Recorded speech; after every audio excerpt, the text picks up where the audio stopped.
Добро пожаловать в мой канал. Jérôme Chapuis, journaliste RTL, partageait l'article publié le 03-01-20-18 à 1052 quand la diplomatie devient vulgaire.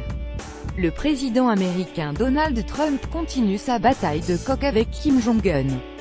Son dernier tweet à propos de sa force nucléaire atteint les sommets du caricatural Mon bouton est plus gros que le sien. Une intervention qui intervient après le rétablissement du dialogue entre les deux Corées, la ligne rouge fonctionne à nouveau.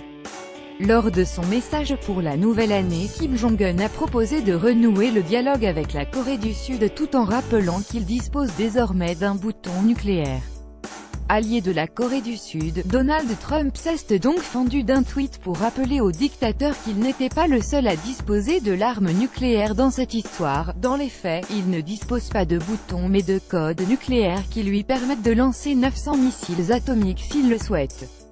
Le seul bouton que l'homme peut trouver dans son bureau sert à commander.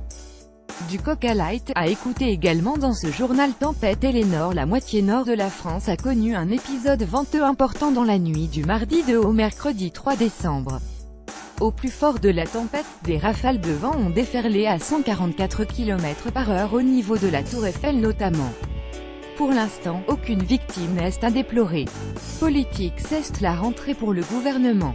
Le Conseil des ministres sera suivi d'un 4e séminaire à l'Élysée. Objectif: donner une vision pour les prochains mois. Réforme sociale, Notre-Dame-des-Landes ou encore la vitesse sur les routes sont au programme. Prison des téléphones fixes dans les cellules. Un appel d'offres vient d'être lancé par le ministère de la Justice pour l'installation des 50 000 premiers appareils.